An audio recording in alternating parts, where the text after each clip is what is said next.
Na-contempt. Na-contempt. Contempt. Si Harry Roque kasi nagsinungaling siya. Nahuli yung kanyang pagsisinungaling. Bistado ka, boy. Kaso nga lang, one night lang no? Parang one night lang yung kanyang contempt order. Siguro yan, para lang for courtesy. Oo, courtesy purposes lang. So siya ay na-contempt because nabisto siya ni Kong Ron Salo. By the way, si Kong Ron Salo.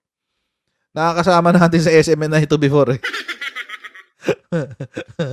Kasi nung panahon na behave pa ang SMN. Hindi pa sila walang hiya. Oo. Or nung panahon pala hindi pa nabibisto yung mga krimen ni pangalan nito, Nicky Bulok. Syempre, yung mga tao sumusuport pa sa SMNI. Nakasama ko yan si Kong Ron Salo. Sa yun kasama din dun si Arnel Ignacio. Oo. Sa OWA. OWA DG ba yun? Director General? Yata yan Parang, or Director. OWA Director. Arnel Ignacio. Oo. Ganun. Tapos yung topic, puro mga OFWs yun So, mabait na tao yan si Kong Ronzalo. At very polite. Hindi mo hindi mo nga maiisip na congressman kasi very down to earth, very polite.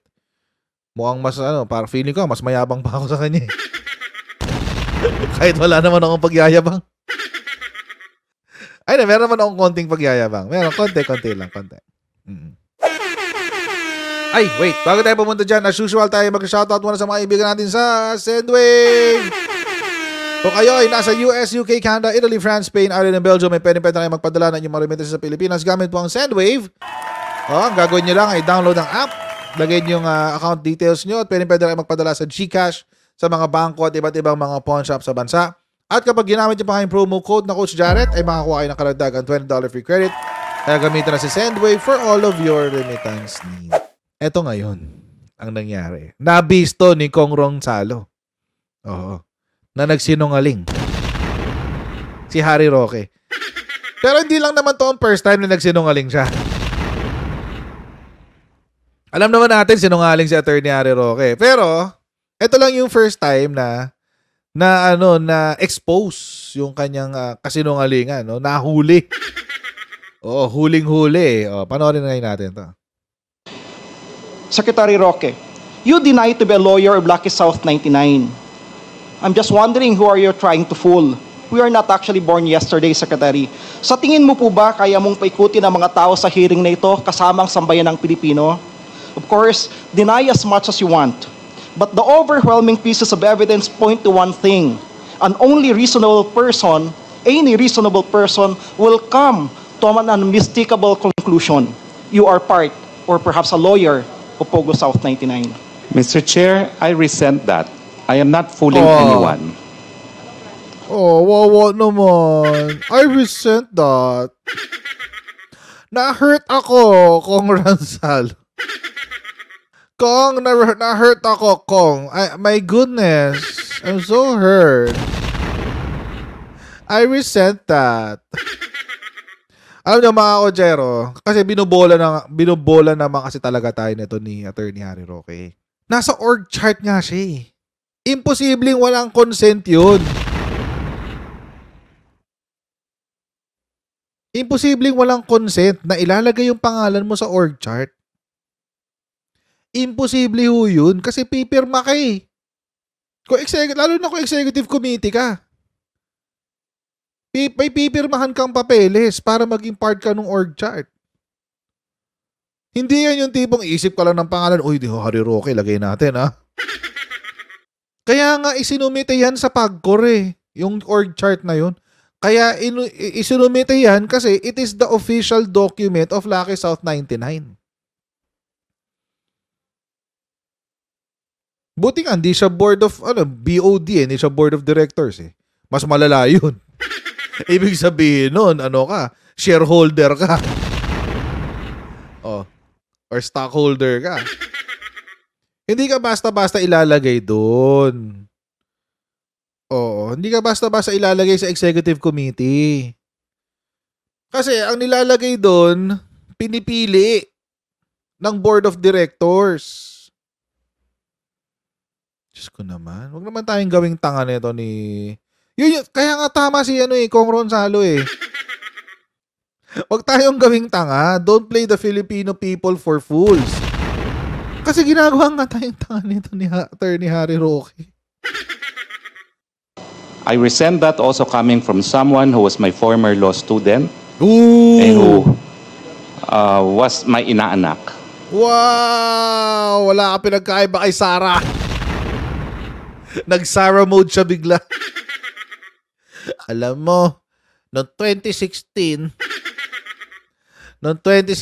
nagmakaawa ka sa akin para iboto ka sa Davao City.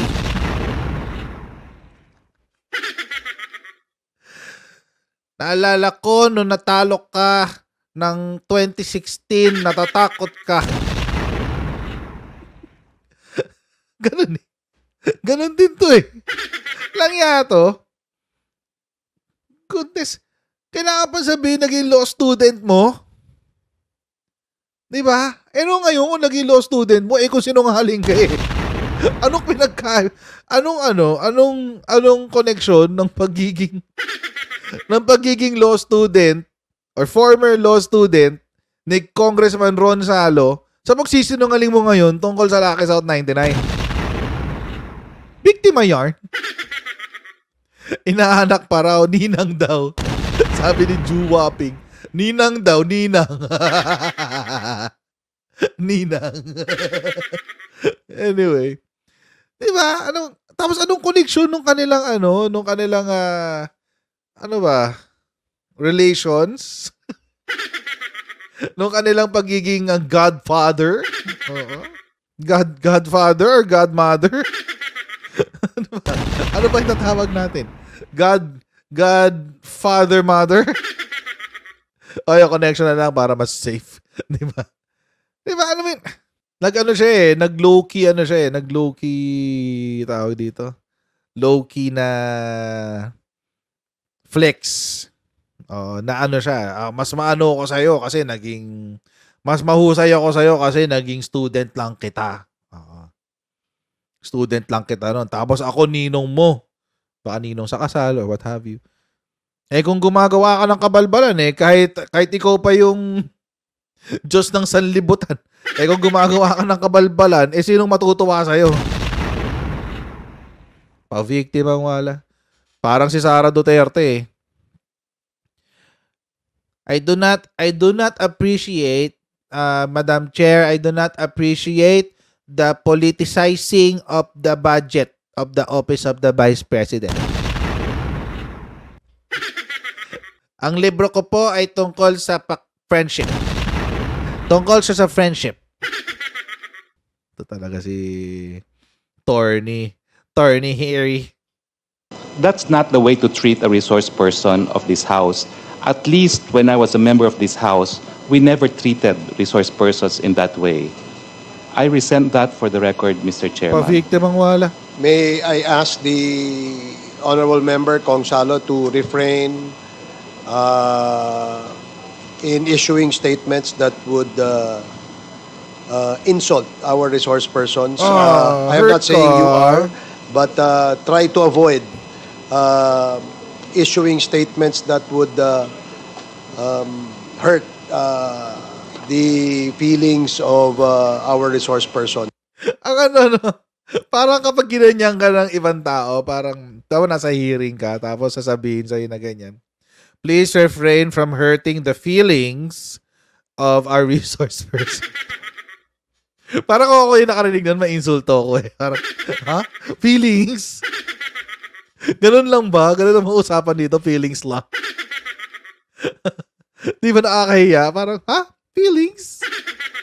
But anyway, ako lang siguro. Kasi, siguro, ako kasi, I try to think in a cognitive way, less emotions.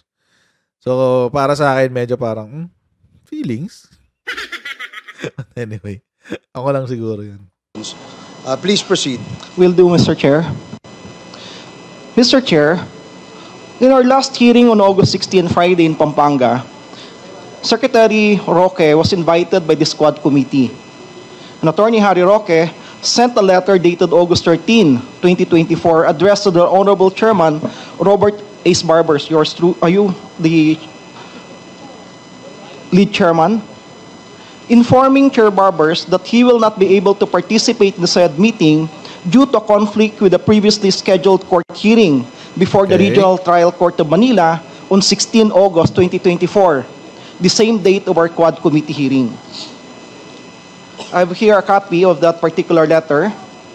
Mr. Chair, we have also in receipt here a copy of certification from Attorney Jennifer H. de la Cruz, Buendia, Clerk of Court and ex officio Sheriff of Manila, RTC Manila, stating that Attorney Harry Roque has no hearing on August 16 and did not appear in the courts of Manila on said date. Huli ka, Balbon. Yung law student mo, inisahan ka. Yung law student ni Harry Roque, nahuli yung kasinungalingan niya. Ang sikit-sikit naman yan. So, nagsulat daw ng excuse letter, quote-unquote. Excuse letter itong si Harry Roque sa committee na hindi raw siya makaka-attend dahil meron daw siyang hearing sa court. Meron daw siyang hearing sa court ng Manila. Etong si Kong Ronzalo, hindi happy dun sa excuse. Anong ginawa? Pumunta sa clerk of court, nagtanong, meron po bang hearing dito on this specific date? May hearing po ba dito si Attorney Harry Roque? Sabi ng clerk of court and ex officio sheriff. Na abogado rin, sabi, ay wala po sir. Ay, patay, huli. Attorney Harry! And Harry! Mr. Chair, I hate to say it, but clearly, Attorney Harry Roque, our former secretary, and my former professor, law professor, lied to this committee. And that amounts actually to disrespect on the members of the committee, which is contemptible under Section 11E of the Rules of the House of Representatives on inquiries in aid of legislation. Low-key insult din to si Kong Ronzalo eh. Low-key rin siya mang-insulto eh. Diba? Sabi niya, the former spokesperson, my former law professor, has lied to this committee. Ang shikit-shikit. Bisto eh. Yung unang nagdadabra ka, I resent that, Mr. Chairman. I resent that. My former law student, blah, blah, blah, blah, blah. Tapos after ng 1 minute, back to you. Back to you! Kong Ronzalo, ikaw pa-interview nga one of these days. Bisto. Patay. I therefore move, Mr. Chair, that Attorney Harry Roque be cited for contempt for disrespecting the members of this committee when he lied in order to evade attending the hearing of this committee where he was invited. So move, Mr. Chair. Oh, shucks. Alam mo ang pangit niya, no? Ano yung pangit dyan?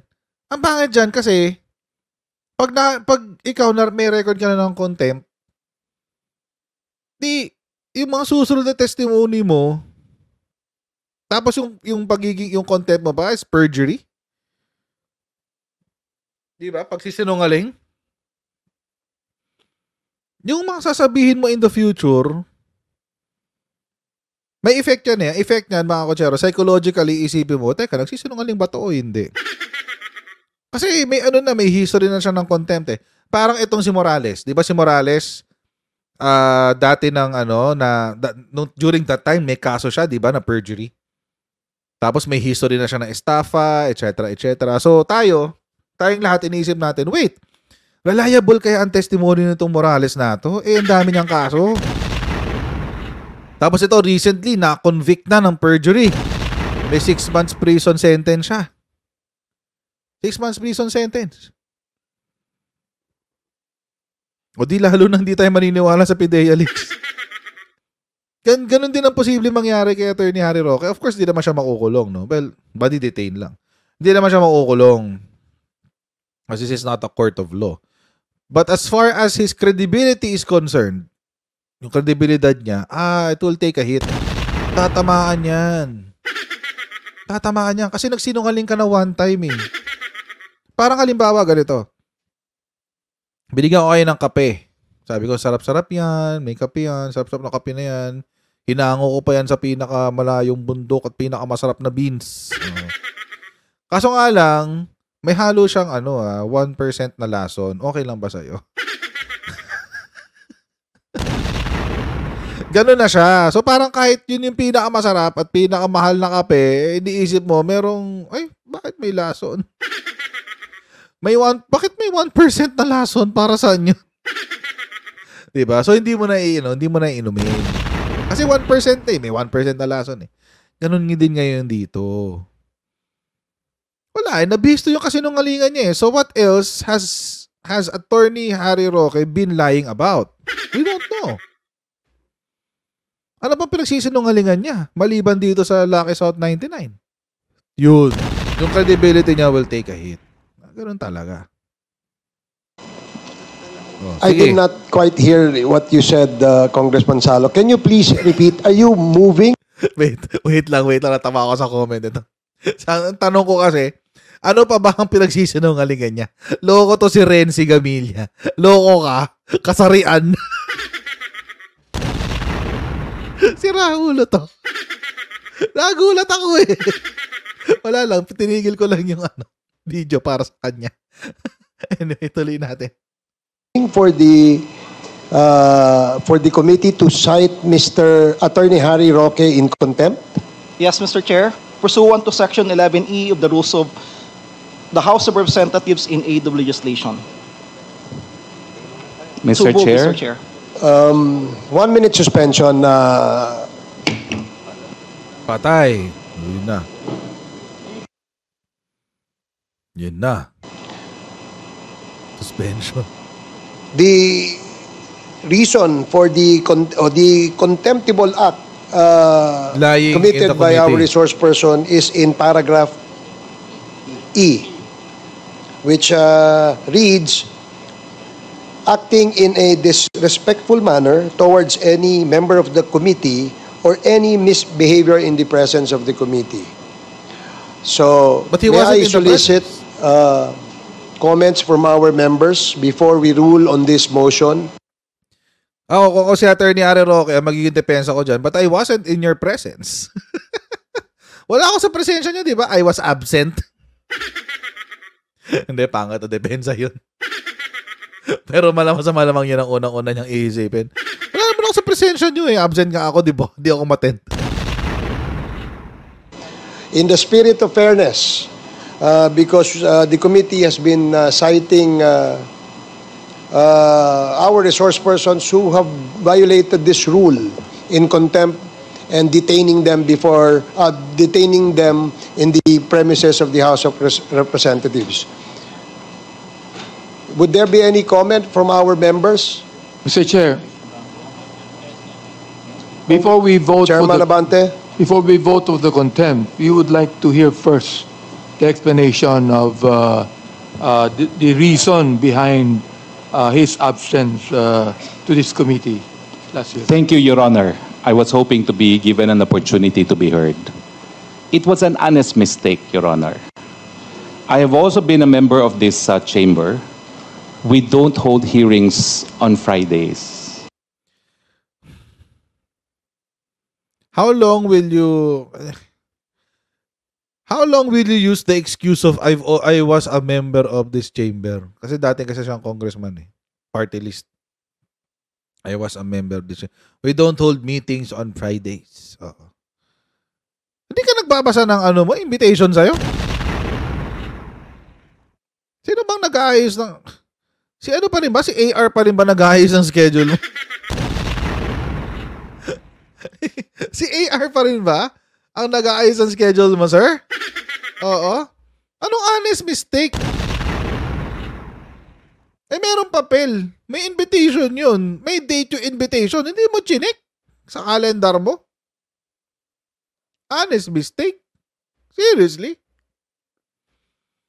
Paano Alam nyo, mga kotsero, sabihin natin sabihin natin in-email yung invite.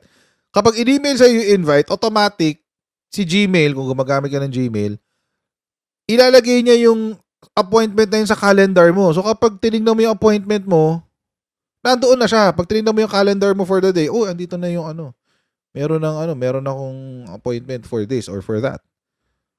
Tulad ngayon, meron akong appointment tomorrow. Kaso hindi ko na mapupuntahan. Nag-advance notice na ako. So, alam ko yung gagawin ko tomorrow. Tsaka in-email sa akin yan. Yung invitation na yan. So, it's impossible that as a lawyer, you will make that kind of a mistake. Oo, mga kotsero, ang mga abogado po, very anal. No pun intended. Very anal pagdating sa schedule. Bakit? Kasi po, ang mga abogado, nabubuhay po yan sa schedule. Hindi po sila pwedeng malate kapag may hearing.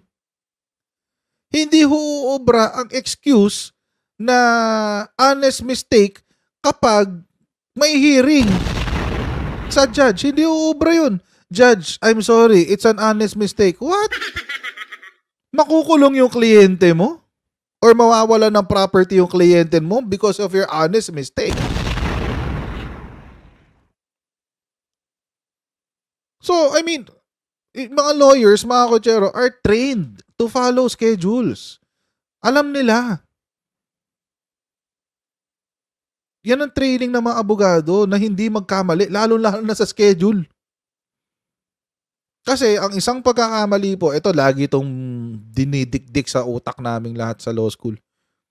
Pag nasa klase kami. Ang isang pagkakamali mo would cost your client their life, their liberty, or their personal or real property. Ang pagkakamali mo, isang letter lang yan, isang adjective, isang article. Kapag nag-rule si judge dyan, sa pagkakamali mo na yan, pwede siyang mawalan ng bahay, pwede siyang mawalan ng pamilya, pwede siyang mawalan ng kung ano-ano na importante at malalaki. Kaya dapat ho, ang mga abogado is damn near perfect. Yan, laging tinidikdik sa mga utak namin lahat yan. Tapos sasabihin mo, Mr. Chair, it's an honest mistake. I misunderstood the schedule. What? We don't hold meetings on a Friday. Hindi mo binasa yung invitation sa'yo? That's the worst excuse a lawyer will ever give. So when I saw the notice of hearing, I assumed that just like the first and the second hearing where I attended, that it would be on a Thursday. Inassume mo lang? Hindi mo chinek yung schedule? Really? I'm sure kapag kaharap to ni judge itong si Attorney Harry Roque, kapag may kaharap na judge to at yan ang sinabi niya, I assumed that our hearing is supposed to be on this date. Ay, sasabunin to ni judge.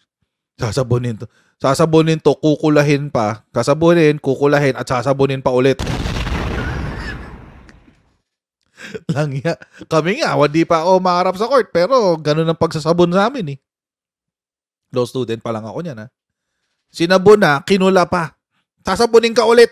Tapos kukulahin ka ulit. Hanggang sa maputing-maputi ka na. Ganun. Hindi pwede dun yung I just assumed. Again, because kami pong mga law students, we are being trained na kapag nag-assume ka, pag nagkamali ka sa assumption mo, ang mawawala sa kliyente mo ay ang kanyang buhay, ang kanyang kalayaan, o ang kanyang mga ari-arian. Nakailang kula na ako? Marami na. Kala nyo ba? Hindi ko ikakahiya yan, mga kotsero. Nakailang kula na ako, ilang beses na akong nakula. Maraming beses na. Hindi ko ikakaya yan, mga kochero. Alam niyo kung bakit? Law school is one of the more difficult colleges in the Philippines. Try nyo. Try nyo. Sabi ko nga sa inyo kahit papaano, hindi ko na nga tinatawag si Lenny na bar flunker kasi sobrang hirap po kasi ng bar exam. Hindi ho siya hindi ho siya tawag dito. Ganong, hindi siya katulad ng mga ibang exams Oo. So, it's one of the more difficult exams in the Philippines. Most difficult pala in the Philippines. So, kapag bar flunker, hindi ko na inaasar kasi mahirap talaga Ang mahirap ang law school, mahirap ang bar. Diyos ko, my goodness. But anyway, going back. Itong mga excuse ni Attorney Harry, parang my goodness. I assumed wrong. Now it cost you your freedom for one day. And that is true, that I had a hearing both in the morning and in the afternoon. And that is why I sent that letter. By the time I realized that it was a Friday and there was in fact a hearing, it was also close already to lunchtime, and the hearing was in Pampanga. So I apologize for the honest mistake, but the truth of the matter is I have been here on Thursdays, so 2 hearings already, and I just assumed that just like in the past where we don't hold hearings on a Friday, that the hearing would be on a Thursday, as in fact today is also a Thursday. So it was an instance of, okay, there's a hearing, it's on Thursday again, and I have a hearing on Thursday. That's why I sent the letter right away, not even realizing that 16 is a Friday. That was an honest mistake. Had I had any intentions not to appear, I would not have appeared today as well. But in the first 2 instances, and those were the 2 instances where I was invited, I in fact appeared. I have no wish to disrespect the very same body of which I was a part of, which I consider at some point in time as my happy place, in fact, the House of Representatives. Thank you, Your Honors. Di lilipad. Hindi lilipad. Siguro ang saving grace lang nitong sinabi ni Attorney Harry Roque is that he apologized. At the very least, no? He apologized. Kaso, hindi lilipad yun Hindi lilipad yung ganun Kasi you assumed. You assumed. And you assumed wrong. And it's really interesting na a lawyer will assume something. Kasi kapag sasagot ka sa mga kalaban mo sa korte, dapat meron kang legal basis, di ba? Sumagot ka nga lang sa sa mga recitation mo sa school, sa law school Dapat meron kang legal basis. Hindi pwede yung hula-hula mo lang. I think, blah blah blah. Pag sinabi mo I think, ito na nakita ko sa classmate ko Kinatakot akong gawin. sabi niya, na sumagot siya sa receipt. I think, blah blah blah blah. In-interrupt siya nung prof namin. Sabi ni attorney, don't tell us what you think, because what you think will always be wrong. Okay? Tell us what the spirit of the law, tell us what the law says about this case. Traumatizing for me. Buti sa iba ko nakita. Sa iba ko nakita. My goodness. Diba? Ganon. You never assume. And you never say, I thought. No, dapat sure ka. Again, because mga lawyers, again, are trained to think na kapag natalo sa kaso, if you do not give your best, your client will lose their life, their liberty, or their property. When I say life, di ko sasabing papatayin sila. What I mean is their way of life. Yung kanilang lifestyle. So, I guess the saving grace here is at the very least, he recognized na nagkamali siya. Honest mistake, but it's an honest mistake, but it's a mistake nonetheless, di ba? Any other member who wish to make a comment? Mr. Chairman, can we have Congressman a copy? Fernandez? Can we have a copy of that certification that was issued by the regional trial court? Because I haven't seen the copy yet, and that's the reason why medyo kanina I was a bit shocked about it. So, Nagulat silang lahat. Here. Kaya pala nagpa-suspend kasi na-shock silang lahat. Di nila in-expect. So while Congressman Fernandez is still reading the certification, Mr. Chair, Congressman Mr. Chair. Abante. I'd like to ask Secretary Roque, what is the reason for your apology? Well, it was really an honest mistake, Your So you're Honor. apologizing not for your absence, but for an honest mistake. It was an honest mistake, Your Honor, because I've been here every Thursday. And as a former member of this chamber, as a former employee of this chamber, I know that in the regular course of business, we don't really have hearings on Fridays. In fact, even if you call the trunk line of the House of Representatives on a Friday, no one will answer. That has always been the policy, no? So when I saw the notice of hearing, I really thought it was also on a Thursday, like the first two hearings where I attended. That is why I apologize for the honest mistake. Mr. Chair. In consideration of the fact that the resource person, former Secretary Harry Roque, is my former law professor, Inulit pa eh. fellow Kabayan Party List representative, and Insult to injury dito si Kong Salo eh. Di ba? Add insult to injury. former member of this House of Representatives.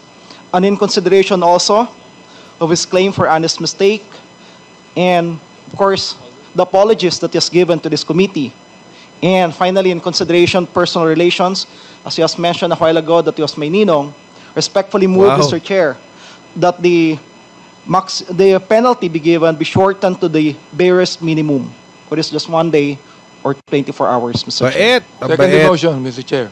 There is a motion, Second motion, duly Mr. Chair. seconded, to impose a penalty of 24 hours to our resource person, Attorney Harry Roque. Hearing no objection, the motion is carried. One Mr. minute Chair. suspension. Sarap. 1 day suspension lang.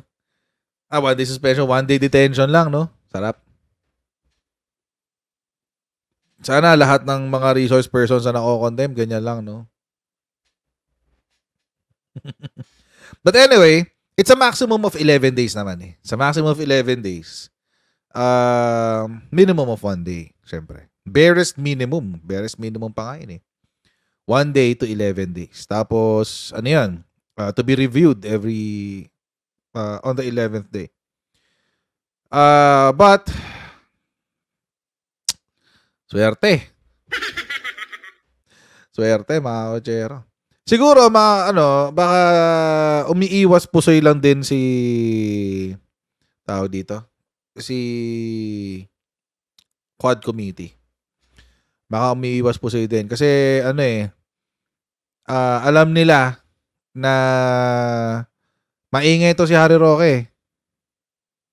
So, kumbaga, para lang iparamdam sa kanya na, we have power over you. Kahit 1 day. Di ba?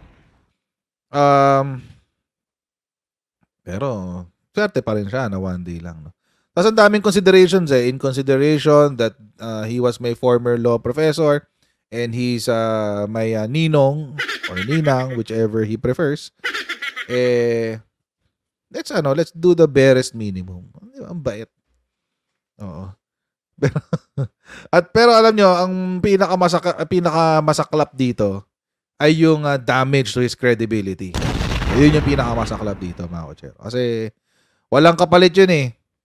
Walang kapalit yun. Hindi mo naman maidadaan sa pakiusap yung kredibilidad eh. Diba? Sabi ko nga, iinom ka ba ng pinakamasarap na kape kahit meron itong 1% na lason? So, di ba hindi? O, tanga lang ang gagawa nun. Mga DDS siguro gagawa nun. Mahilig sila sa katangahan eh. So ayun. But, happy ako kahit paano nakaramdam siya ng detention. At least merong isang gabi na tahimik ang social media, di ba? Wala masyadong ingay.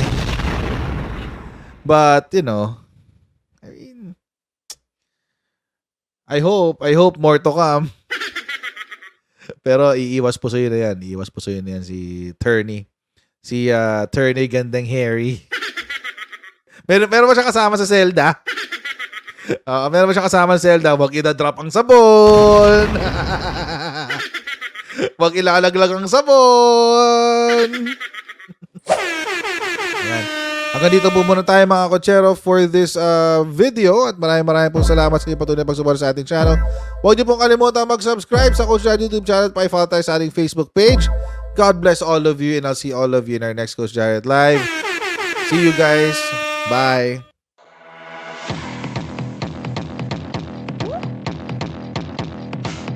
Pag ganun, huwag natin gawing tanga mga Pilipino. Mas maganda kasi nasa lugar ka ng tama kaysa yung pinipilit mo yung pagkakamali.